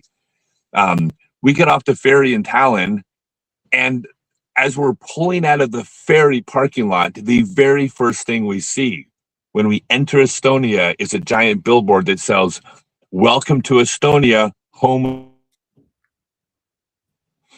So it's not just a U.S. game. There's a lot of places where it's gotten big. So, of course, it'll be in the Olympics someday. But if it's not, I don't care. I mean, it would be great if it was, but it's not going to affect us. Like our sport is secure and growing, and it's killing it right now. Absolutely. I wish, they're doing this big thing for America 250. I wish that they would set up a golf course on the mall in DC, a disc golf course on the mall in DC for all that. I mean, they're kind of damn Indy cars, for God's sake. If you've driven in Washington DC, that's crazy. So, right, that would be amazing. But yeah, I agree. Well, so this is where, this is one of the things that when people used to talk about for the longest time, they're like, well, how are we going to get on ESPN? How are you going to get on CBS or on network television? How's our sport going to get there? And for many years, people were saying that when we were far too small to even move the meter. Like, I'm sorry, when there were 500,000 people playing, no one's going to watch on ESPN 20 years ago. But there's a point where you hit critical mass and you kind of cross that line. But the thing is the whole world is changing. Network television's dead. Yes. It just doesn't, it's basically been diagnosed as terminal. And it's like, how long can we prolong this thing before it goes? And that's not a good thing or a bad thing. It's just the world changes. Technology changes things. So we don't need those things anymore to be successful. We have the Disc Golf Network. The Disc Golf Network, people subscribe and they watch. There's fantastic coverage of events plus tons of original programming and shows. Then you have companies like Jomez and other channels, or even my channel, Scott Stokely on YouTube, where you're getting tons of like cool disc golf content. And like we don't need those things anymore. So all the traditional things, when are we getting on CBS? When are we getting a major sponsor? When are we getting the Olympics? Those things are really nice, but I think they were a lot more relevant 20 years ago. Like if we never get in the Olympics, but there are 200 million people in the world playing, that's the Olympics loss, not ours. I know It's a good way to look at it. Yeah. when he'll be angry at me. James, the Immaculate Shot. When that James made, Conrad. Yes, when that made ESPN as one of the top plays of the week, everybody's like, "What is that?" But I watched it live, and I was like, "Holy shit!" It was one of those moments, and ESPN did catch it, and it went viral, absolutely, and probably helped the sport grow tremendously. So I saw something really fascinating, and I'm going to get this wrong. So first off, yeah. So I mean, like Big Shots had actually made the top 10 list multiple times before that. Nate Doss got an ace in Arizona, and Philo got a albatross at the Beaver State Fling in Oregon. And so there had been a number of aces before that had been on there. That wasn't an ace, but a number of shots that had made it. What was interesting is there just came out, I just saw this, I don't recall if it was ESPN or Sports Illustrated, but it was like a major sports network, and they listed the top 500 sports moments of all time, and I believe it made the top 100. And just the fact that it got recognized as a sport that could qualify for the top 100, like, that's pretty respectable, right? That it got noticed. Absolutely. And I've never met James, but I've heard from other people he still plays with that disc, and he's been offered like $1 million for that disc. Really? To sell it. I didn't know that, but James he's a sweetheart of a man. He's a great guy. So I don't know, for $1 million, I might consider breaking into his van and stealing it from him, selling it, and then you know what they say: don't ask permission, ask for forgiveness. Right. Like I think for $1 million, I might actually go ask for forgiveness. I'm kidding. If James is watching, I love you, James. I love James. He's one of my favorite people. He's a friend of mine. I'm joking. But $1 million, you know. I don't know if that's true. I've heard that, but yeah, I'd be like you. I'd sell my shoes, my underwear, my t-shirt. No, don't donate them and get them sold for $1 at the thrift store, right? Right.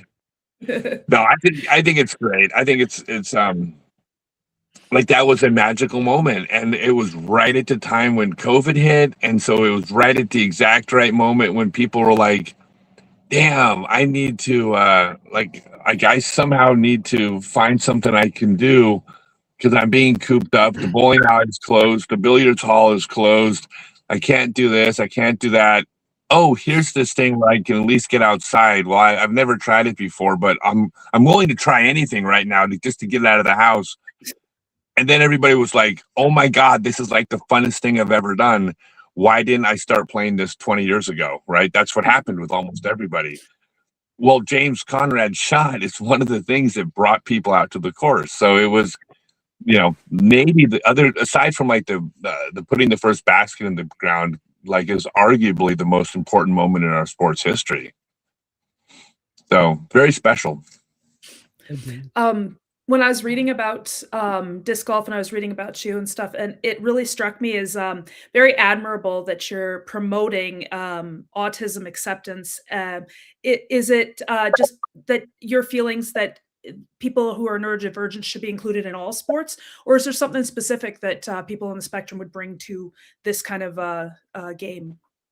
So it's a long story, but where it really comes from is partially about introducing the game to people with autism. So first off, it's not autism. It started off as autism, and then now it's a very broad thing. I do call it special needs, but it's autism, Down syndrome, paraplegic, quadriplegic, blind. Not deaf. The deaf community is not included in that. They are adamant about not wanting to be included in that, which I totally get. But it's about a lot of different groups. Some developmental, some physical. Where it comes from more than anything, where it started, was that it's not about people with autism. It's about people with autism along with their families.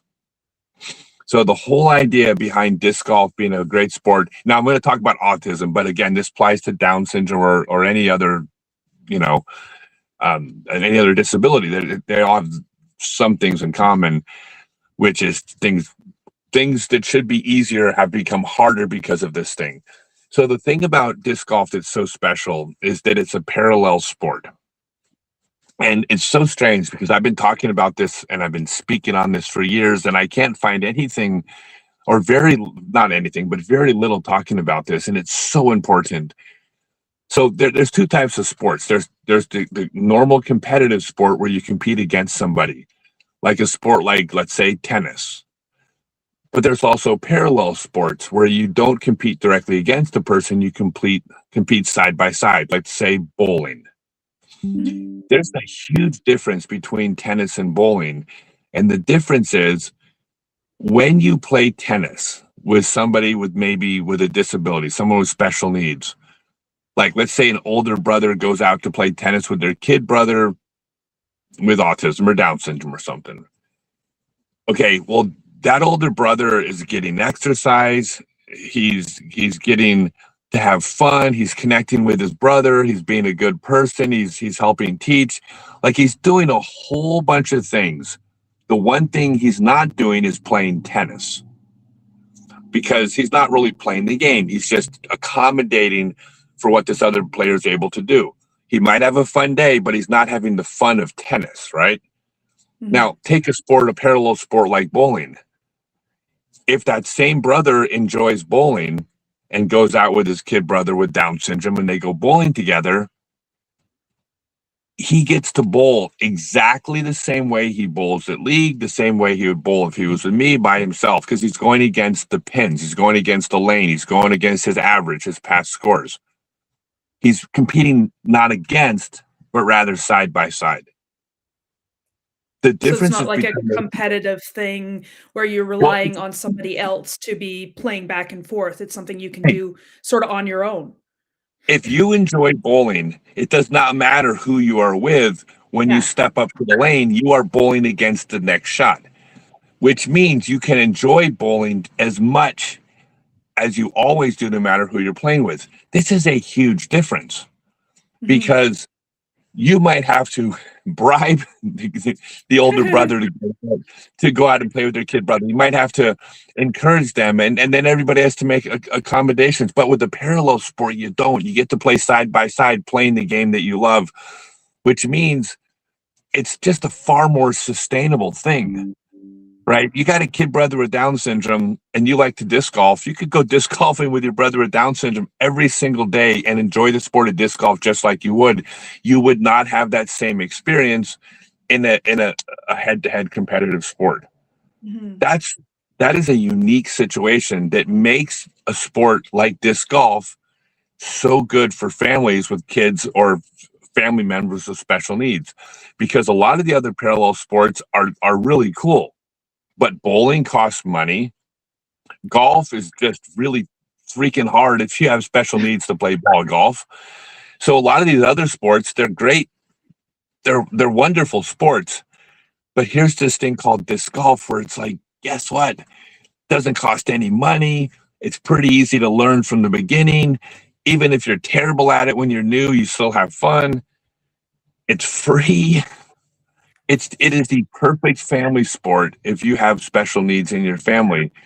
And everybody needs to know this. I want the whole world to know that this is the case, because you're a family of kids with special needs. Like, there's this place where you guys can find something as a family that you probably didn't even know existed. Now, there's a second reason, though, that this is so special for people with special needs. And I'm going to speak more directly about autism, although this would apply to everybody, but with autism especially, there is an isolation that happens within the autism community because of the unpredictability that often comes with a child with autism. The behavior can a lot of times make it a challenge to even, go to Denny's with your child with autism, because you don't know, like there's an unpredictability that sometimes comes with it. And you can't generalize with autism. So that doesn't mean every child with autism, but it's not uncommon. That unpredictability causes a level of anxiety for these families, often to a point where the family's choice is to isolate. We're just going to stay at home, or we're going to hang out with other families with kids with autism, or our family members who understand our child. But that's the only safe place. And next thing you know, these families are invisible. They're not out there in the world because they're isolating, understandably in some cases, because of this unpredictability. Well, guess what? The disc golf community, I can speak for every disc golf club on planet Earth, and I can speak for them and say, come out with your kid with autism. That kid's going to be welcome. It's just the nature of the people that play our sport. Like, you bring little Johnny out to the course with Johnny who has autism, and then Johnny has a meltdown because, a bug landed on him, and it just set him off. Nobody in the club's going to care. Nobody's going to want you to leave Johnny home next week. They're going to want you to bring Johnny. In fact, when you bring Johnny out, they're going to be like, hey, Johnny's going to shoot with us. You guys go play with their mom and dad. And mom and dad are like, wait, what? Like, that will happen in every single club. So here's this environment. It's a parallel sport families can do together. Then you immerse yourself with the club where you're going to be welcome. And everybody's going to go, that's Johnny. That's the way he acts sometimes, whatever. No one's going to care. Not in our sport. So that's kind of the whole thing. Yeah, it's very much like a cultural thing rather than a political thing. It's no political at all. It's completely cultural. Yeah. The culture of our sport is everybody's welcome. Nobody's going to have a problem with you being slower, having additional challenges. It's this weird thing about grown men and women who like playing with toys in a park, but that's just who we are. And so if the special needs community, the more they know this, the more they bring their family members out, they go, oh my God, here's this place where I'm welcome. Not welcome. I mean, people are excited to see my kid that I don't want to take to Denny's, but when you go to disc golf league, everybody's happy to see him and high fives him and they give him Frisbees. Like, so I just want everybody to know this so they can experience the same joy that I found. I'm going to have to look up and see if there's disc golf in our area here, because that's something that I'm sure that would be great for me and my kids. Yes, there's disc golf in your area. What town are you in? I live near Calgary, so I would imagine there is. In Calgary is the third most played disc golf course in the world. Perfect. It's in Calgary. And it is Johnny Roberts in Colorado. There's Morley Field in San Diego, and then the course in Calgary. And for several years, it was number one. So yeah, there's a tremendous disc golf scene in Calgary. Actually, it's actually a booming disc golf scene up there. Perfect. I'm gonna have to and check your that kids out. are welcome. They will love the kids coming out, because that's the lifeblood of our sport. It's new players. Mm-hmm. I'm just sitting here enthralled by the things you're saying, because I never thought of it that way, but you're so right. I mean, I never put that together with it. And so it is a perfect sport for that. It's the perfect sport.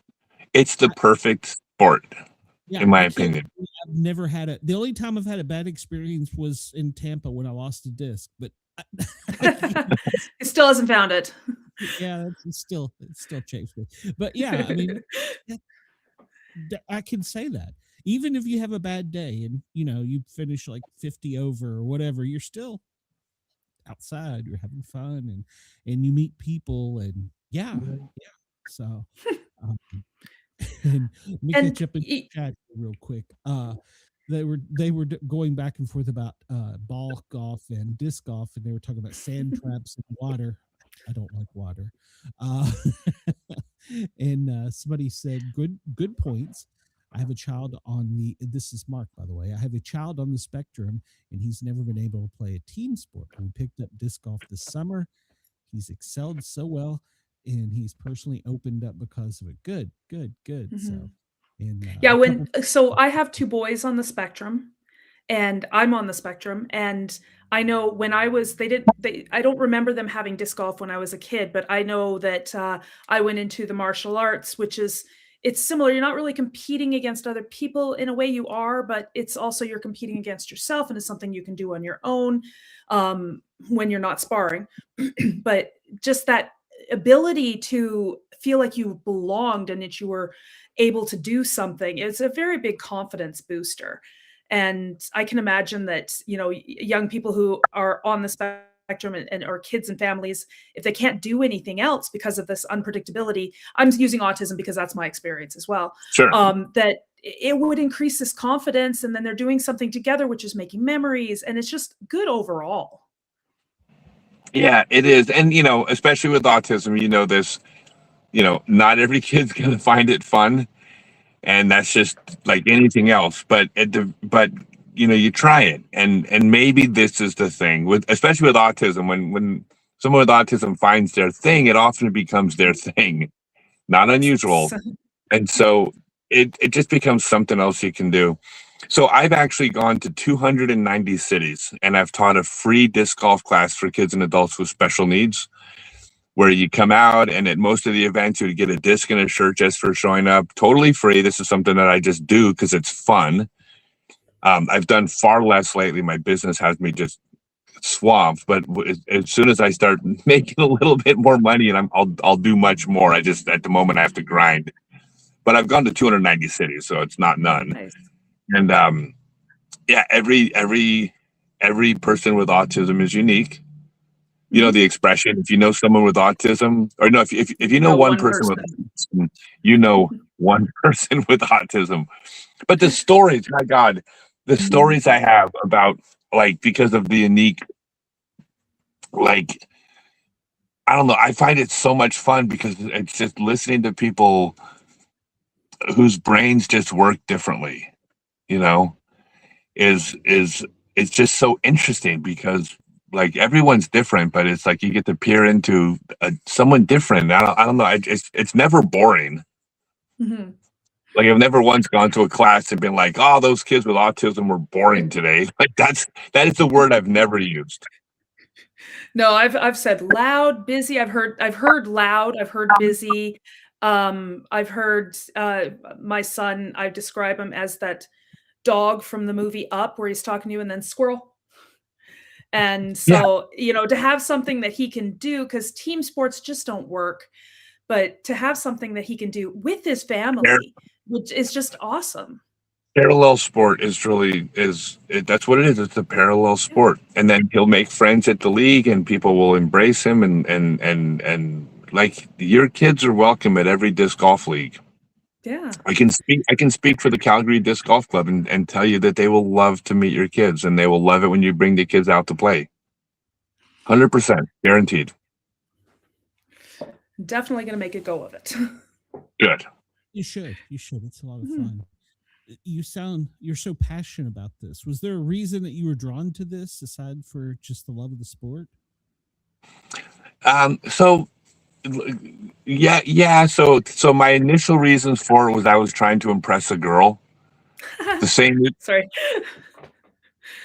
We all start out. I mean, it's a good place to start. This is why men do everything. Men don't like sports cars. Men drive sports cars because women like men in sports cars. Okay, so we're all motivated by the same thing. It's just biology. But I was dating a woman whose son had autism. And I was trying to just do nice things and probably trying to impress her. And that's all. I mean, it doesn't, I'm just honest because I think it's important for people to realize that you can start doing cool things and good things. It doesn't mean you're up on some pedestal where you're like, oh, I'm this altruist and I was trying to impress a girl. But when I started running these events, and I started finding a lot of meaning and a lot of, I got a lot of satisfaction from the emails and the messages from all the people that were thanking me for coming out during these events. Sorry. And so when me and her, split up, I just, I'd be in town and people would message me, well, when's the special needs class going to be? I can't wait to come out. It's called Blue Power, by the way. You can find it on Facebook. I don't keep up with it as much, the Blue Power page, simply because I've been busy doing other things. I also have a Discord server called scottstokely.net/Discord, where I have a section there on adaptive disc golf. I'm using the term adaptive more than special needs, honestly, because it just seems to be a more appropriate term. And that's not being, I don't do the whole politically correct thing. Like it has nothing to do with that. But adaptive is just a more accurate word. It's adaptive disc golf. But that's on scottstokely.net/Discord. But once I started doing it, I just found so much value and it made me happy. So I just never really stopped. You can tell it's a passion with you. You could tell. Well, here's the thing. Here's my strategy for life. I make a bunch of money over here so I can do all the stuff I want for free over here. Actually, want to hear something really funny? I don't want to point out that you're sitting right here. Can I point out that you're here? Okay, you can. We lean over and wave. Just wave your hands. Okay, so just so you don't think it's here. That's the imaginary person next to me. This is the funny story. So when I met my girlfriend 6 years ago, just over 6 years ago, and she's been traveling with me basically most of ever since. Like I told her when I met her, I go, good news and bad news. I go, here's the good news. I make really good money. I said, but here's the bad news. I give most of it away. I did, remember? Mm-hmm. I told her that. I said, I am not, I'm not answering to anybody when it comes to where I give my money away. So if you're going, if you plan on saying, well, you shouldn't have given away that much, or we really could have used that money, we're not going to be a good fit because I'm not answering to anybody. You just need to know that I'll make enough, like you're going to eat tonight. We're gonna have a hotel. We're gonna be fine. But other than that, don't plan on me having a savings account, because I give away my extra money. That's just what I like to do. It's just fun. But I'm a financial planner's worst nightmare. Like literally, I would be like a case study in a financial planner's college textbook. Like how do you handle this situation? I'll even tell you, this is God's honest truth. This is how stupid this whole way I live is. So we were over in Europe. So one of the things I was doing for 4 years is I would give away all my prize money.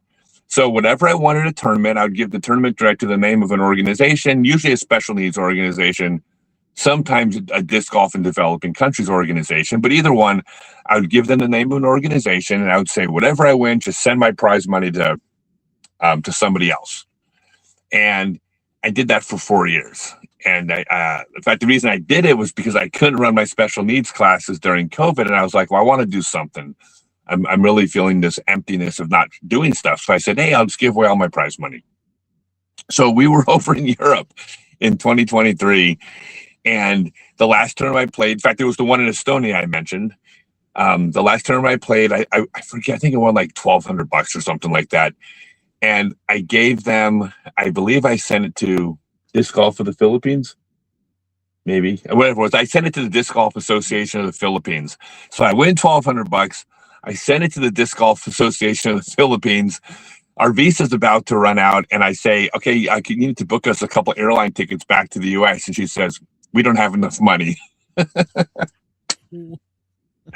So I literally sent all my money, all my prize money to the Philippines, and then was like, we don't have enough money to fly back to America, and our visas are about to expire. So that's my weird life. So the point is I told her when we met, you need to be okay with living like this, because this is way more fun than having money in the bank. It's definitely fun. Sounds like never dull moment. Well, it's okay. It's quotes around fun. It's not fun for everybody, but Yeah, that's why I said never a dull moment. It's not It's true yeah. fun, but it's interesting. It's just weird, but I just don't care. Like I'm just gonna do what I want to do, and then we'll figure out how to solve the next problem. I love it. I love it. Yeah. Before we let you get out of here, and I want to leave a little extra time for some things. One of the questions we always ask our guests, because we started as a paranormal show, but I found that was too boring. So we have stretched out. We have athletes, actors, authors. We have everybody. But we all ask the same question. Have you ever had a paranormal experience? Have you ever seen Bigfoot, Loch Ness Monster, anything? You're gonna hate my answer. Oh, no, that's okay. So I am a card-carrying member of the International Society of Skeptics. Good. Michael Shermer, the editor of Skeptics magazine, actually went to my high school right after I graduated. He's a little bit younger than me. So I do not have any paranormal experiences. I did, however, and now I can't do it because I'm not there anymore, but I did come up with a bulletproof way of creating a new Bigfoot hoax that would have been believable. And I really wanted to do it because I saw a documentary on the basically all the crop circles in England. Like it was two guys that did them all. I mean, eventually they had copycats, right? But the first like 40 of them were these two guys, and it's an incredible story of how they did this and how they pulled it off. And I was like, I want to be them. People are flying in all over the world because they felt the vortex of energy at the crop circles. And it was just these two farmers sitting in their home watching them on TV. Just, I always kind of wanted to be those guys, but I wanted to do it with Bigfoot. So I was going to bring Bigfoot back to the Rocky Mountains. And I had this great plan, and then I took off to go tour, and now I'm never going to get to do it. No. I'm very sad about that. Well, I can tie this in though.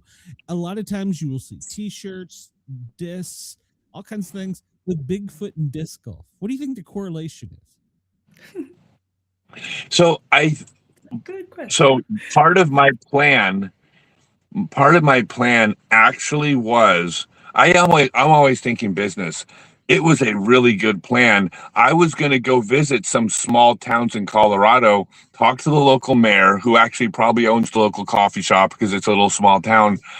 And I was going to propose to him this idea of putting your town on the map, because we're going to make your town famous for this Bigfoot sighting, because I know how to pull this off. So it's going to work.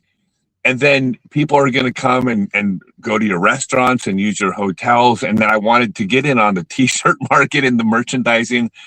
I'm not kidding. I had this all thought out. I really wanted to. And by the way, the other part I got the idea was there's a YouTube channel called the Rocky Mountain Bigfoot Association.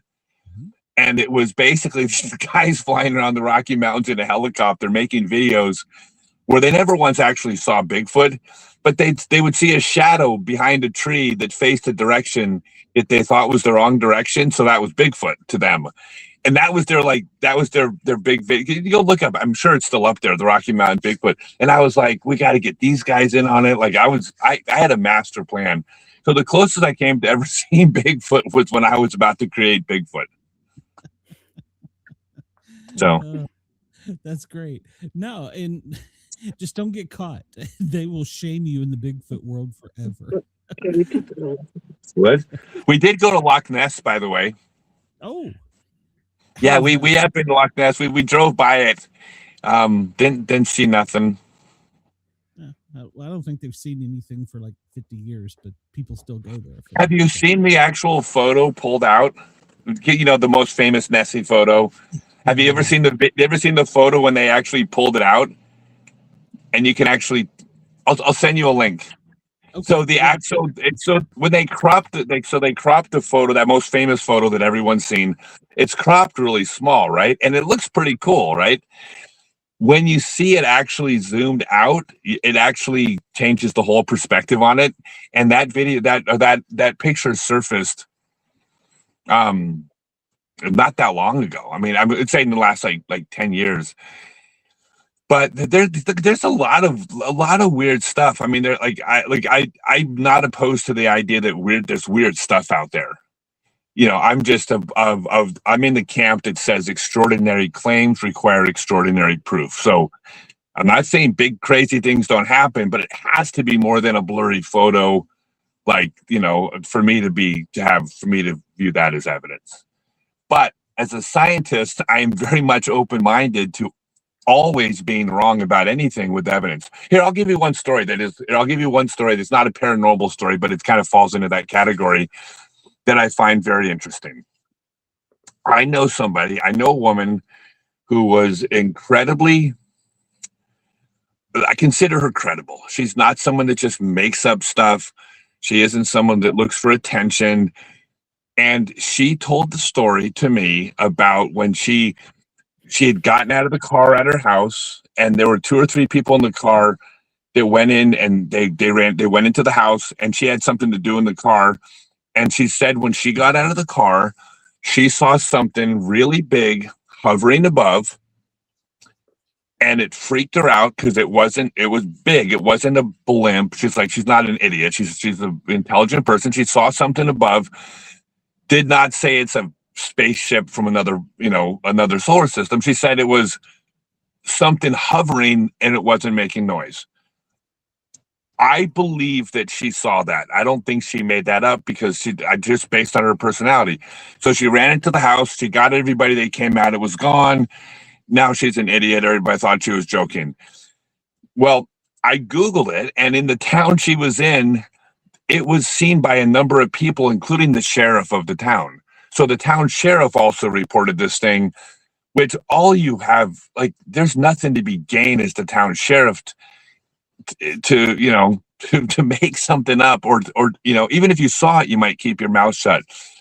Now, there's also a military base not too far away, right? So there's probably a plausible explanation for it.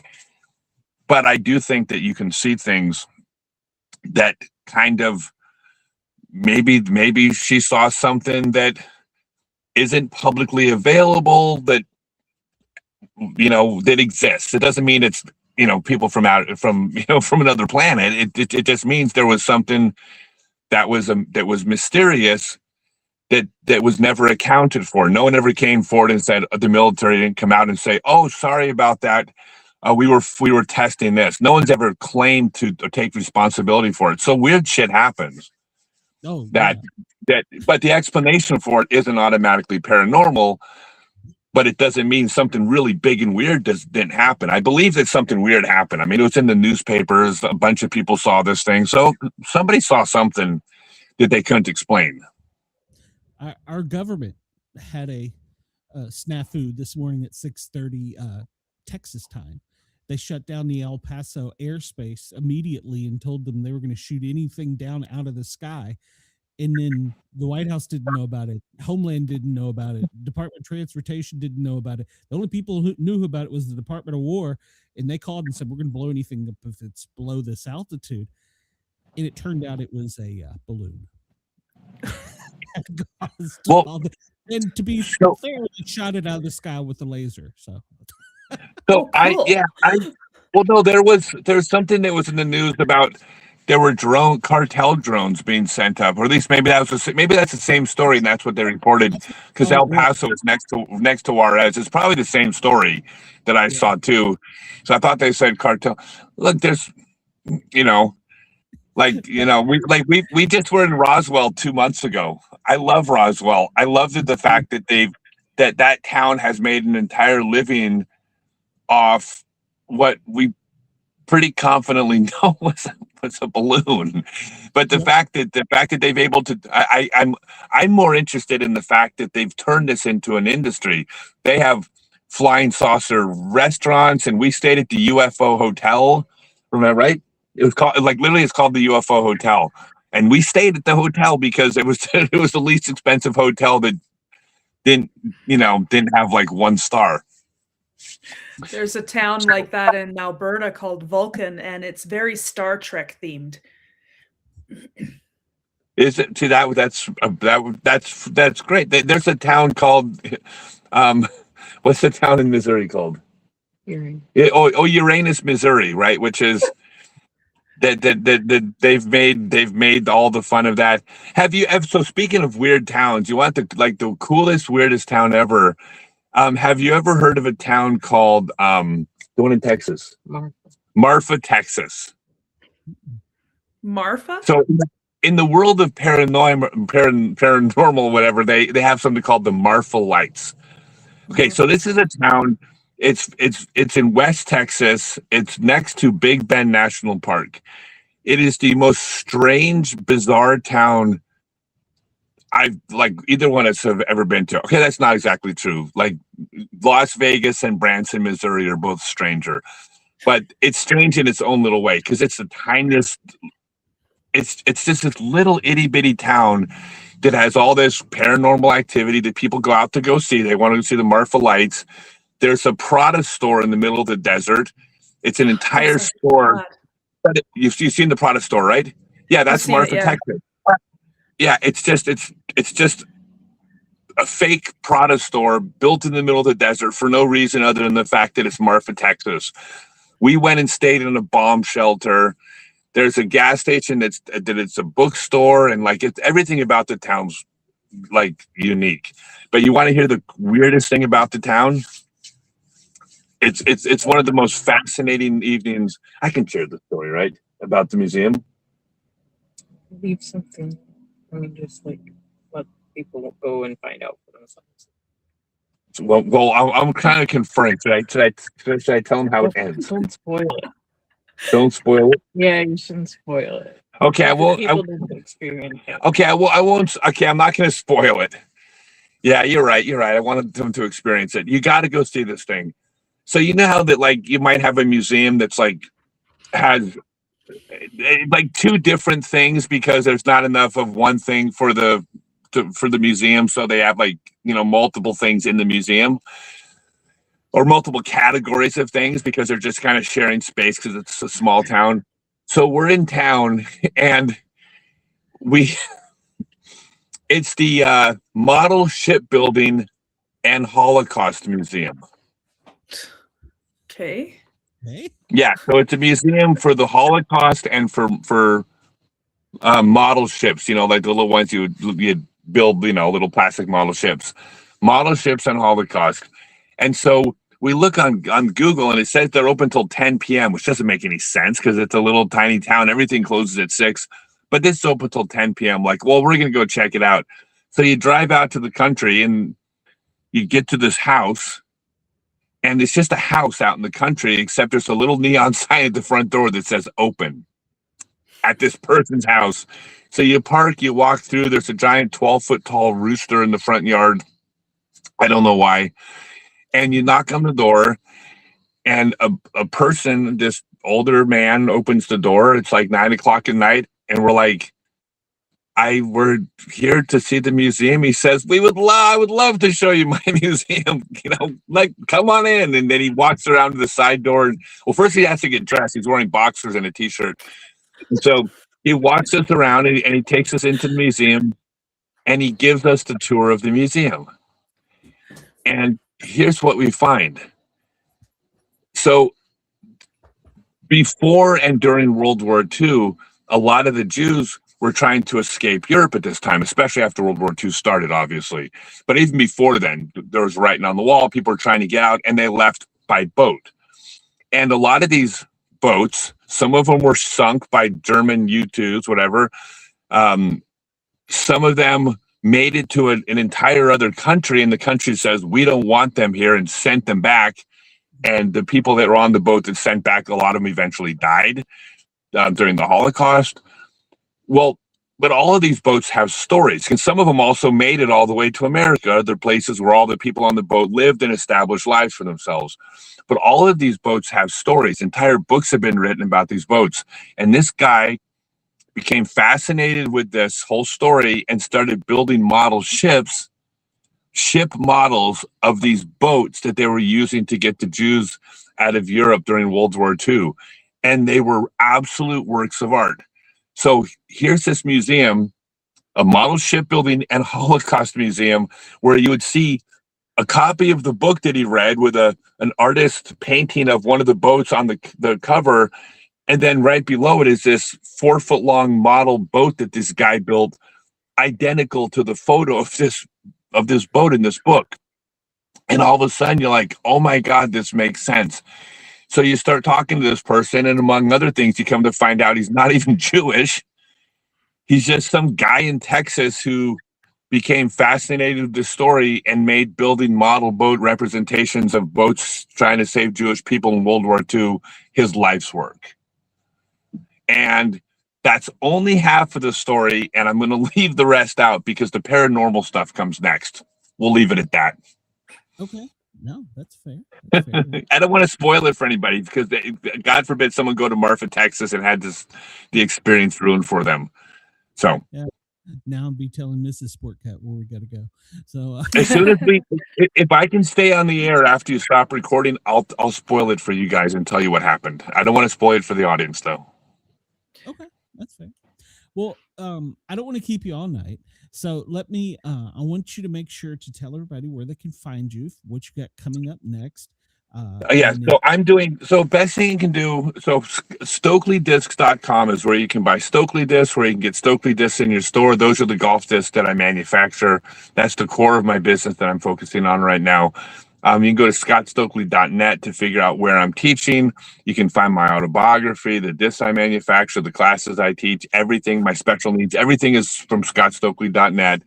You can also join my Discord server, which is where we talk disc golf, everything from adaptive disc golf to teaching disc golf to recovery to mental health to men's issues to all those things. Disc golf or non-disc golf related on my Discord server. And that's the best way. But if you want to support the things I do, because I do a lot of good stuff with teaching and special needs, the way you support it is by ordering StokelyDiscs.com and placing your order. And when you place the order, drop a note that says, hey, look, I want to support your work in the special needs work. Everything I do is free, but I got to pay for it by making a living. So the more money, the more of a living I can make, the more time and money I can give away. So that's the best thing you can do. Okay. Any more tours planned besides for?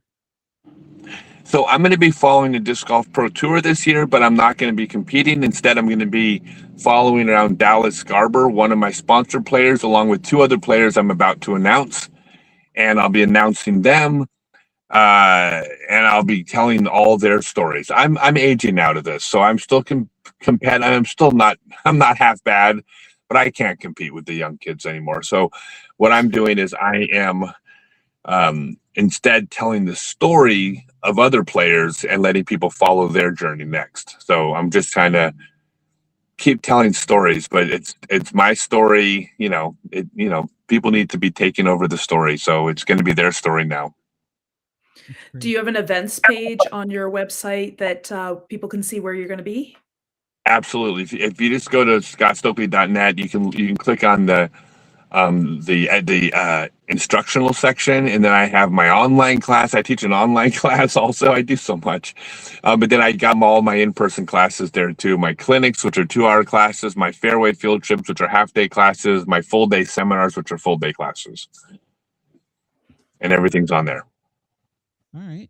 Maybe you can get up to Calgary and teach Jen. So. Yeah. I'll make it to Calgary. I'll have to check it out and see when you're coming to Calgary. I'll be there. If you subscribe, get on the mailing list. Everything comes out through the mailing list. Perfect. And for anyone listening, not watching, this will be in the show notes afterwards, so you can go find it there. And probably not tonight. It's a little late. I don't know if I'll get it in tonight, but probably tomorrow. So, real quick, Jen, you got any place or anything you got to talk about before we get out of here? Yeah, no, I just wanted to mention that my first book, the relaunched 2nd edition of my first book, is now available. There's links on my website to read about it and to find it online at www.jmshawauthor.com. There's new material, new chapters, cleaned it up, give it a fancy new cover. All right. All right. Well, I will be spinning discs and hits tomorrow on thethinlinerockstation.com from noon till 2, www.thethinlinerockstation.com. And like Scott, that's a volunteer thing. It helps first responders and soldiers and people with PTSD. So go buy some swag from them and help them keep playing the music. Next week, Jen and I, and maybe Harley, I don't know, will have two great guests. We have Wayne Jones. He is an author and now a pastor. This will be in my wheelhouse a little bit because he was a firefighter. And then we have a return guest, Tom Leviscu.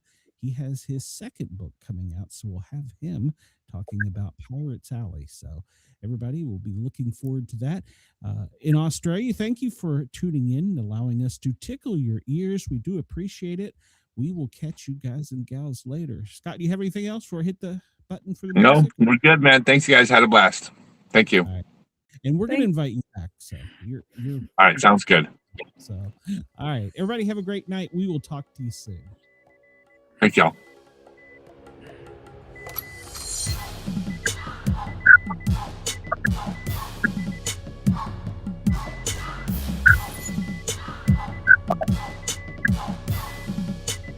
We have a 138 at